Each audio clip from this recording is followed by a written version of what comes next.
Q106.7 weather. Here's your KQNK forecast. Bright sunshine today with highs around 94. Winds out of the southeast 8 to 15 miles per hour. Lows level off around 67 tonight. Partly cloudy skies. Sunshine mixed with clouds at times. Tomorrow, slight chance for storms. Daytime highs approaching 89. Upper 80s Wednesday and Thursday with a slight chance of thunderstorms Thursday. From the Weatherology Weather Center, I'm staff meteorologist Laura Lockwood. Right now, 79.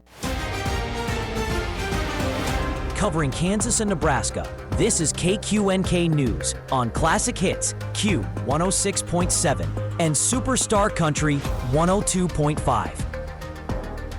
This Kansas Information Network update is brought to you by Eaton Roofing and Exteriors. Hi, I'm Brock Wilson. Here are today's headlines from 12 News. The Emporia City Council will hold a special meeting Wednesday to take action on pending ballot petitions and related legal actions. This comes after a Lyon County District Court ruled that a citizen-led petition against data centers will be put on the ballot for voters in November. The Kansas Bureau of Investigation is investigating a deadly officer-involved shooting in Kansas City, Kansas. The KBI says early Sunday, KCK police shot a man who they say raised a gun toward officers. This happened as police were investigating a report of gunfire. No officers were hurt. And a new batch of items from Canada is about to become more expensive after the U.S. imposes 50% tariffs on $20 billion worth of Canadian goods. The tariffs affect items like concrete and plywood and alcoholic beverages. In Wichita, Brock Wilson, 12 News. You're listening to the Kansas Information Network. We asked parents who adopted teens to share their journey. Nathan has taught me to embrace the moment. Age-wise, I'm in my late 60s. I'm old enough to be his grandfather. Will he be embarrassed to acknowledge me as his dad? I think the most important thing we can do is let them know that they're safe, that they're valued and cared for and loved, and that they're important. I knew I wanted to be adopted by him because of how he taught me to be the person who I am today. And it's coming from a dad that didn't expect to become a dad. And I feel very proud to be his son. I was what he needed, and he was what I needed. Every day is full of new opportunities. That's what it's been about, realizing the simple things that it takes to make such a huge difference in these kids' lives. Learn about adopting a teen from foster care at adoptuskids.org. Brought to you by Adopt US Kids, the U.S. Department of Health and Human Services, and the Ad Council. I'm Joanna. Your KQNK News is brought to you by the Norton County Hospital, providing the best care right here at home. Lansing Correctional Facility resident Michael Moore, age 35, died Saturday, August 22nd. Moore was found unresponsive in his cell. Staff and emergency medical services personnel administered life-saving measures, but were unable to revive him. The cause of death is pending the results of an independent autopsy. Per protocol, when a resident dies in the custody of the Kansas Department of Corrections, the death is under investigation by the KDOC and the Kansas Bureau of Investigation. This investigation is ongoing. Moore was serving a sentence for convictions of driving under the influence, aggravated escape, possession of opiates, narcotics, or stimulants, and robbery in Sedgwick County. His earliest eligible release date was May 10th of 2031. The Lansing Correctional Facility, formerly the Kansas State Penitentiary, opened in 1867. The facility only serves males and maintains maximum and medium units totaling just over 1,900 beds and a 500-bed minimum security unit.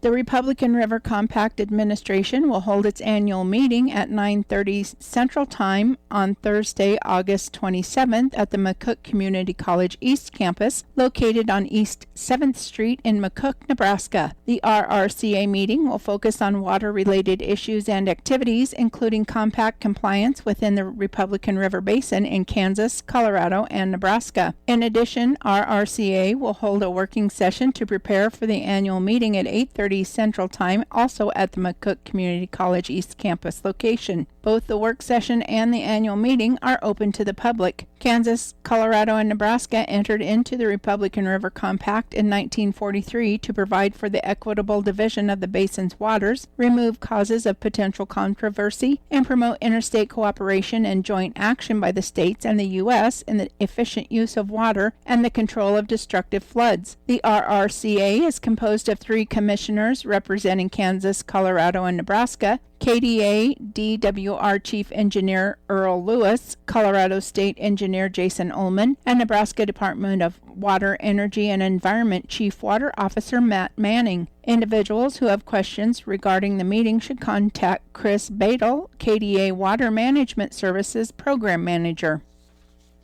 The 2026 wheat season gave Kansas producers a good example of just how quickly a promising crop can change when the weather doesn't cooperate. Things started out well. Timely fall moisture and warmer temperatures helped wheat develop strong roots and plenty of tillers, leaving much of the crop in excellent condition by December. But that warm winter came with a downside. Wheat kept growing and using stored soil moisture. Then March and April turned dry, followed by damaging freezes and hail in May. By the time widespread rain finally arrived, much of the crop was too far along to recover its earlier yield potential. K-State wheat specialist Rumalo Lolato and other agricultural experts say the season showed why flexibility can be so important. Modern wheat varieties provided some resilience. In certain freeze-damaged fields, primary tillers were lost, but secondary tillers survived and continued producing heads. Some farmers also chose to graze struggling wheat rather than to take it to grain harvest, giving them another option when yield potential dropped. And timing mattered. Some north-central Kansas fields that received rain during a critical growth stage performed much better than nearby wheat. K-State researchers are now using lessons from seasons like this to help producers make better decisions about fertilizer and other inputs as yield potential changes. The weather may be out of a farmer's control, but researchers say good management can provide more options when conditions take an unexpected turn. I'll be back with more news after this. Join our stellar team at Norton County Hospital. Looking for a workplace where compassion meets career growth? Look no further. If you're ready to embark on a fulfilling journey surrounded by supportive colleagues and opportunities for personal and professional development, we want you to be part of our family. Explore exciting career offerings and our comprehensive range of benefits, including capers, on the Career tab at ntcohosp.com. Late Thursday evening, a Rawlins County Sheriff's deputy initiated a traffic stop on a red minivan for a traffic violation on U.S. Highway 36, according to a news release from the sheriff on Facebook. The van had an out-of-state license plate and had 6 people inside, according to the news release. Deputies began investigating possible human trafficking, the release said. The Thomas County Sheriff's Office was called to assist in the investigation. 1 person was released and 1 person was arrested on a requested charge of human trafficking. According to online jail records, the suspect in custody is 36-year-old Eduardo Batten Ordonez. The other 4 people were detained by the Rawlins County Sheriff's Office, according to the news release. All individuals are presumed innocent until proven guilty, according to the release. On Saturday, August 22nd at approximately 7 p.m., a deputy with the Thomas County Sheriff's Office conducted a traffic stop on a passenger vehicle traveling westbound on Interstate 70 near mile marker 41. During the traffic stop, the deputy determined that the male driver did not have a valid driver's license. It was also discovered that both the driver and female passenger were wanted by the U.S. Department of Homeland Security. As the deputy attempted to take the male driver into custody, he fled on foot, running south across both lanes of Interstate 70 and into a nearby pasture. The deputy pursued the male subject and, with assistance from the Kansas Highway Patrol, was able to take him into custody approximately 1 mile south of the original traffic stop. During the pursuit, the female passenger entered the driver's seat of the vehicle and fled the scene. While fleeing, she collided with another vehicle and crashed. A passing motorist stopped and picked up the female suspect from the scene. Law enforcement officers have not yet located the female suspect suspect and are continuing efforts to locate her. The Thomas County Sheriff's Office would like to thank the Kansas Highway Patrol and Colby Communications for their assistance during this incident. They would also like to thank the Goodland Police Department and the Sherman County Sheriff's Office in their efforts to assist as well. Anyone with information regarding the whereabouts of the female suspect is encouraged to contact the Thomas County Sheriff's Office. All suspects are presumed innocent until proven guilty in a court of law. I'm Joanna. Your KQNK News was brought to you by the Norton County Hospital. You can call the Norton County Hospital at 785-877-3351 for all your health care needs. Kansas Agriculture Network News. Good day, everyone. I'm Spencer Dupuis. What were some of the details and trends found in the USDA's latest edition of its Cattle on Feed report issued Friday? Rod Bain has the details. A rise in cattle inventory in feedlots from the previous year, yet still lower placements. USDA livestock analyst Anthony Fisher provides the latest from the August Cattle on Feed report issued Friday. On August 1st, the number of cattle on feed in U.S. feedlots of 1,000 head or greater was just over 11.1 million head, which was nearly 200,000 head above August 2025. During July, producers placed about 1.4 million head of cattle on feed, which was about 11% below a year earlier. During July, feedlots marketed over 1.6 million head. Despite marketings coming in right around expectations, placements into feedlots were lower than expected, and they were actually the lowest number for the month of July in the data series going back to 1996. The lower placements appear to be the result of a reduced supply of cattle outside feedlots and a lower calf crop in 2025 and 2026. I'm Rod Bain reporting, Washington, D.C.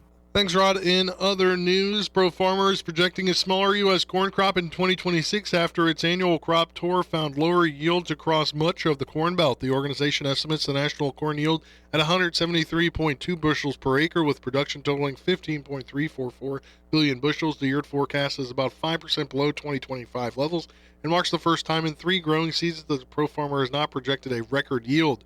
Pro Farmer economist and Eastern Crop Tour lead Ethan A. Acree said samples showed smaller crops than last year across multiple states. Expectations that Iowa could offset weather-related issues in Indiana and Illinois were tempered by drought in western Iowa. You're listening to Agriculture News right here on the Kansas Ag Network. You said you'd never buy your kid candy from the checkout aisle. Or forget extra diapers. And never give in to a meltdown. You'd never lick your thumb to clean their face, never let them have too much screen time, and never bribe them for just one more bite. You say you'd never let them out in public without their hair brushed, never ever become a minivan mom, and you'd never give them your phone for a quiet dinner. Calling boss work phone. So when you say you'd never leave your child in a hot car, no, it can happen. Cars get hot fast, and kids can be at risk in temperatures as low as 60 degrees Fahrenheit. Never happens. Before you leave the car, always stop, look, lock. Brought to you by NHTSA and the Ad Council. Kansas Agriculture Network weather. I'm meteorologist Laura Lockwood on the Kansas Agricultural Network. We could see some stormy weather over the next couple of days for a portion of our area, as the frontal boundary works its way slowly to the south and east through our region. And it looks like we could see some strong to severe thunderstorms, especially towards evening in the western portions of Nebraska, Kansas, and Oklahoma region.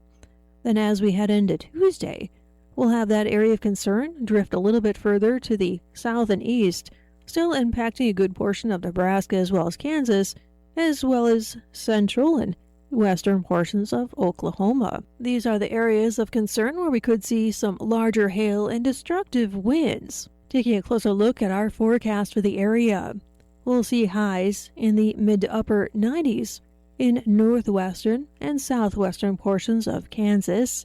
Lots of sunshine. A few clouds this evening, along with a chance of showers and storms, some strong. South central Kansas seeing those highs in the upper 90s as well. We'll have lots of sunshine, a few clouds developing late, along with a chance of showers and storms overnight. North central Kansas a bit cooler, with highs in the upper 80s and low 90s. Lots of sunshine through the day, but have a chance of seeing a few showers and storms overnight. Northeastern Kansas, cooler with highs in the low to mid 80s. Lots of sunshine. Southeast Kansas, highs in the upper 80s and low 90s throughout the area. Lots of sun. Overnight, we'll have areas of showers and storms, especially across the western portion of the state. Temperatures across a good portion of the state will be dipping down in the 60s with a few low 70s in south central and southeastern Kansas. This is the Kansas Ag Network. I'm meteorologist Laura Lockwood with a look at the area's weather. As we look toward the end of summer and prepare for early fall, it's the perfect time to make sure your pets and equine companions are protected and ready for the changing season. From rotational deworming products to annual vaccines and booster vaccinations, at-home administration options make it easy to keep your animals on schedule. Valley Vet Supply offers a comprehensive selection of trusted animal health products to help you provide quality care with confidence. The products available through Valley Vet are sourced from the same manufacturers and meet the same quality and authenticity standards as those commonly used in veterinary clinics, giving you access to reliable products for your animal's health and wellness.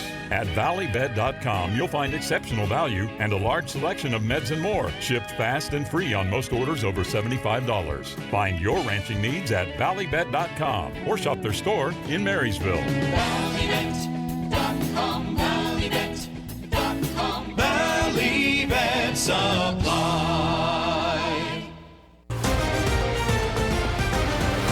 Thanks for listening to KQNK News, serving classic hits Q106.7 and Superstar Country 102.5.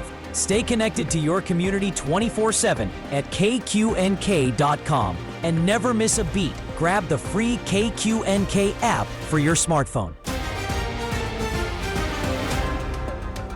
The High Plains Classic Hits Q106.7.